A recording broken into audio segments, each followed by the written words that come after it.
I'm sure you understand laws a lot better than I do. That's not my strong field. Not a convicted rapist, okay? I would not support him if he was a convicted rapist, nor would other Republicans. The comments of locker room boy talk.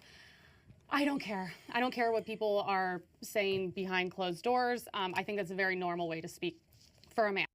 So, other than it being absolutely appalling that she thinks it's normal behavior for men to talk about going into underage girls' dressing rooms and grabbing women by the private parts, the thing that stood out to me in this video was how blatantly obvious the difference in intelligence is between these two, just by the way they speak, carry themselves, and the words that they choose. When she was talking, I literally felt like I was listening to a middle schooler's argumentative essay, which was a stark difference from his level of vocabulary and argument. And this always feels like the case. It feels like whenever I watch a debate between a liberal and a conservative, or the few times I myself have debated a conservative, the discussion seems to get nowhere because it just feels like the intellectual levels are different. I hate to say it. So I did some research. I found a 2024 study published in The Intelligence, which found that individuals with higher IQ scores and higher polygenic scores for cognitive performance were more likely to adopt socially liberal views and lower authoritarianism.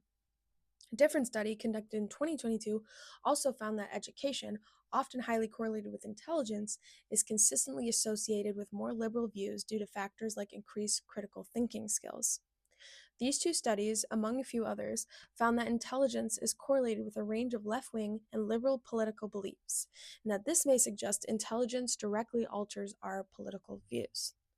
To be fair, environmental and historical context will always play a role in party affiliation, but I don't think that these studies should be ignored.